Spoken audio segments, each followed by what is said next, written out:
Now, while that's going on, you might be wondering, what the hell actually happened here? Remember, we were going through our investigation. We were wondering what on earth happened. So we've got that sort of chugging away in the background. It's going to catch up eventually. It'll finish its clone. It'll be initially synced. And we'll have a healthy secondary again. But how do we, kind of nail down exactly what was going on? Well, let's review what we know. We know that whatever it was such a disruptive event that we couldn't actually obtain write lock percentage stats from the instance at the time. We know that it kicked off at roughly 2139.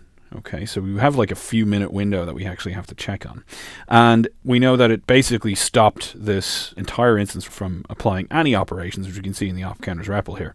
This one at the end here is, if I was to guess, just what was left over in the network buffer, right? That had already been pulled in from the primary and attempted to apply it, then went to fetch more from the primary, realized it was stale, and at that point you get basically nothing after that. So what led up to this? How would you figure out what the actual event was?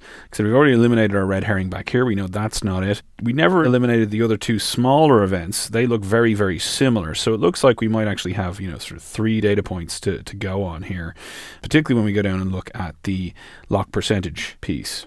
So look at the lock percentage piece for that M202. You can see there is a gap there, there's a gap there, and then there's a gap there. So we know that there's major issues happening around them. Looks like it happened 3 times. And this is the kind of data that you need when you're actually going to go back through logs and double check. So how would we go about doing that? Well, first of all, we need to go in and get our logs. So the logs in this particular case are kept in /data/edudemo_2. We have samples of them in MMS, but it's easier to do some grepping and inspect them in full when we're in a terminal window in this case, or at least that's how I feel about it. The log file that we're going to be interested in, let's have a quick look, is going to be this one here at the bottom. We're going to be interested in this one because, well, this is in UTC. Okay, so first of all, the hosts are in UTC, the logs are in UTC. So we're going to have to be subtracting 5 hours away from what we've been talking about. So instead of 939, it's going to be 439, that kind of thing. Or the other thing we could do is go back in here, because I can never keep the time zone straight in my head. Let's go switch. Go back into MS, we switch over to UTC, because that's what our logs are in. We scroll down. We go to our lock percentage again, because that's the one that shows the most clearly. Go down to 202. And we're looking for something around 237, 239, that kind of thing. So 2 a.m. So it's actually add 5 hours, not subtract. Sorry, getting my time zones confused between Eastern and UTC. So this is the log file that we're going to need.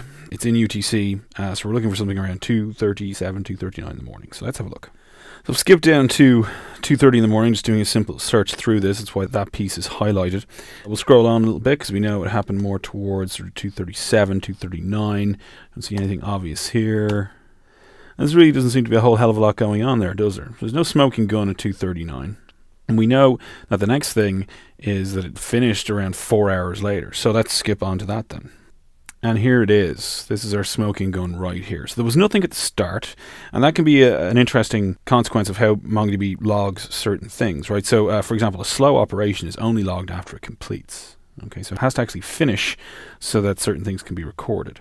So what this is telling us is that this DB eval was slow, that it took that many milliseconds, which is basically 4 hours, to complete, and that the command was eval sleep 240 by 60 by 1000. So it's a really silly command to run. Eval, for anyone who's not familiar, will take a global lock unless you tell it not to.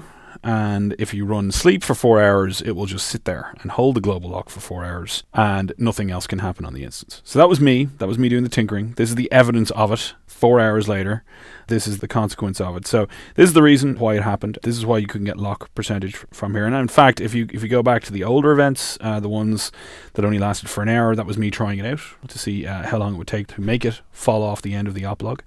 So there you go. You've got your sort of smoking gun here. Someone ran a very silly command. If someone was doing this in your production instance, you'd be very annoyed with them.